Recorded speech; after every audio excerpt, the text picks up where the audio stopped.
गुरुदेव साधारण नमन। व्यवस्था नहीं है मेरे पास, इसलिए अब जैसा भी है वैसा वीडियो मैं बना रहा हूँ।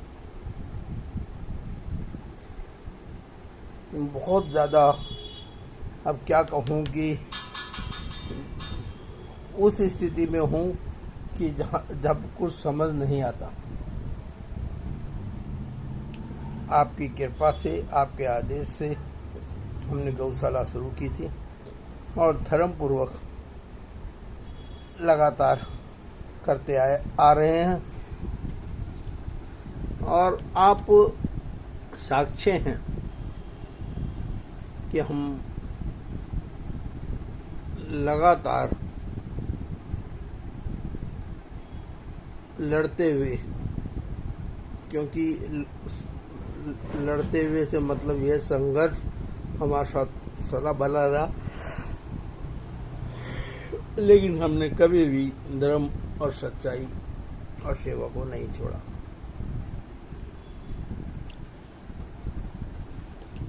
पिछले साल 2023 में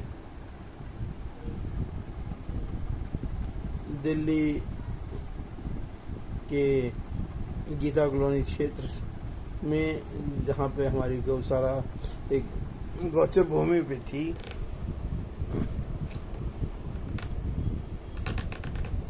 उच्चतम न्यायालय में मामला होने के बावजूद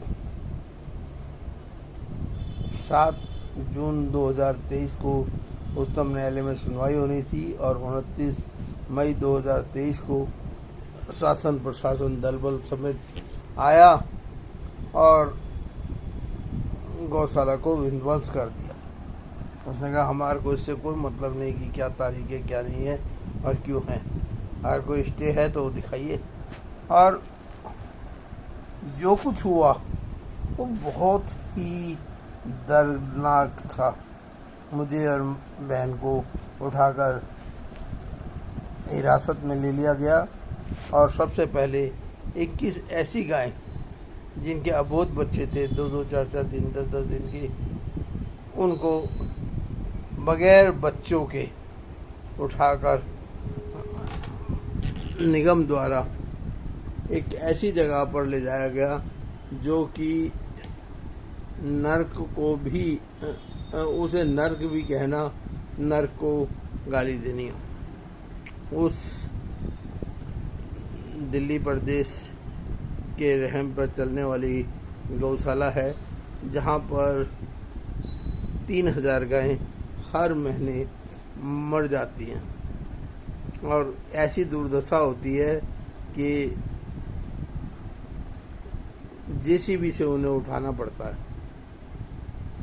उसके अलावा वहाँ पर हमें जो जानकारी मिली है,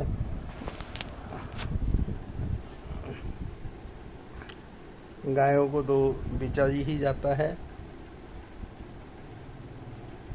बकायदा 5 स्टार होटलों में भिजवाया जाता है। जो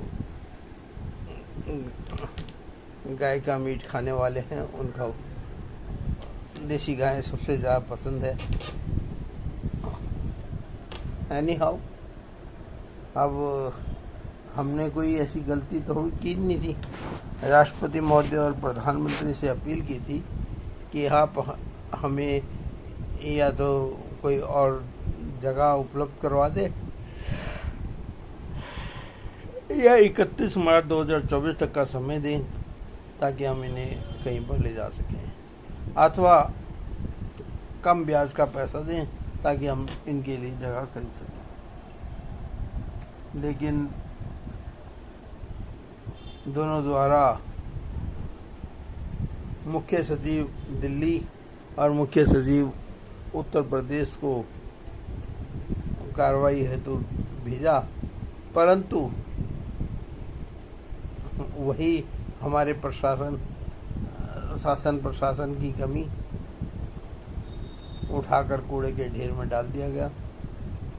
चलो हमने माना कि दिल्ली में तो एक गद्दार की सरकार है, हमने क्योंकि उसे अच्छे से देखा है, और उत्तर प्रदेश में योगी जी के रहते हुए उसके ऊपर कोई कार्रवाई नहीं। खैर, जो हुआ सो हुआ। 300 प्लस गौवंश नरक में धकेल दिए गए। बाकियों की का जीवन बचाने के लिए उत्तर प्रदेश के गाजियाबाद जिले के एक गांव में गौशाला शुरू की, इस आशय से कि योगी जी हैं और वो मदद करेंगे। लेकिन योगी जी पे पता नहीं बात पहुंचती है या नहीं, या वो भी भटके हुए हैं। उत्तर प्रदेश में एक गाय पर 60 रुपये प्रतिदिन के हिसाब से दिया जाता है, जिसके हिसाब से लगभग हमारी गौशाला को 3 लाख रुपए महीने से ज़्यादा मिलने चाहिए थे, लेकिन नहीं मिले। उनकी जो सिस्टम है वो बहुत ज़्यादा गड़बड़ है। मुख्य सचिव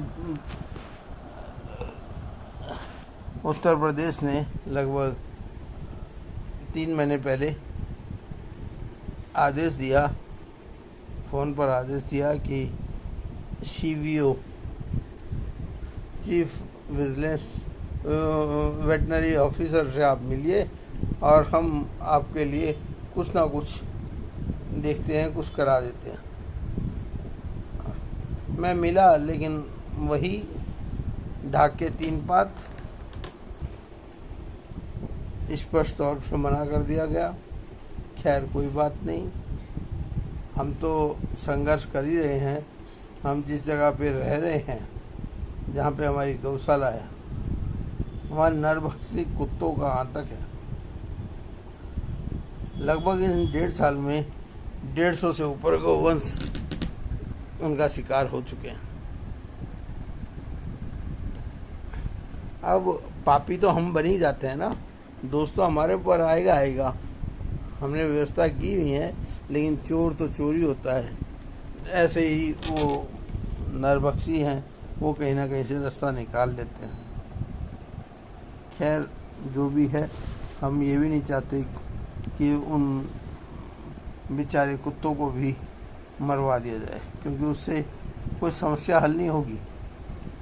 क्योंकि जो उनको नरभक्षी बनाने वाले हैं वो वहीं के लोग हैं, और वो अगर उन्हें मार भी दिया जाए तो नए कुत्तों को नरभक्षी बना देंगे। जैसा अन्न वैसा मन, हमने हमेशा सुना है, वैसा ही उनके साथ भी हो रहा है। उनको सड़ा हुआ मांस खिलाया जाता है, और जब वो सड़ा हुआ खाएंगे तो नरभक्षी तो होंगे। खैर, चलो, जो भी है, जो भी होता है उसमें कुछ ना कुछ अच्छा ही होती है। हमने जो आपसे सीखा है और जो हमने महसूस किया है, 150 से ज़्यादा गौवंश गंवाने के बावजूद हम लगातार कोशिश कर रहे हैं। हमने प्रधानमंत्री जी और उत्तर प्रदेश के यशस्वी मुख्यमंत्री जी को एक प्रस्ताव भेजा कि आप हमें केवल और केवल इनके लिए पर्याप्त जगह दे दीजिए। हम अपनी गौशाला को न केवल आत्मनिर्भर बनाएंगे, उन्हें जैविक चारा खिलाएंगे और जैविक कृषि करके दिखाएंगे और लोगों को लाभ पहुंचाएंगे। किसानों को 0 खर्च में जैविक खेती से संपन्न बनाएंगे, और पहले प्रदेश में फिर पूरे देश में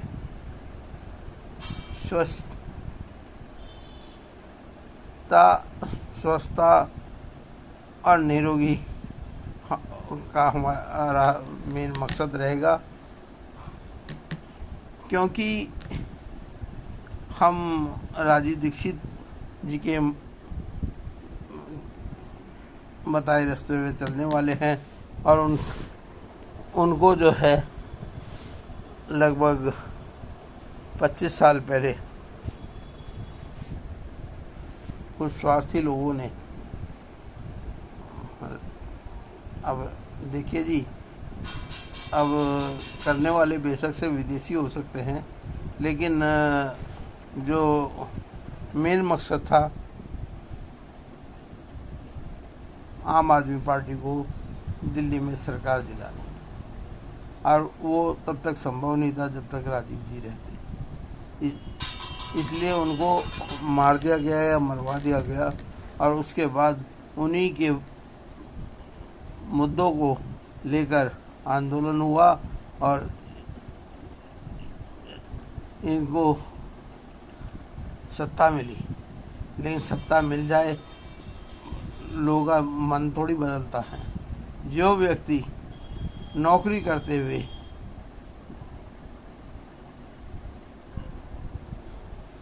धर्म परिवर्तन करने के लिए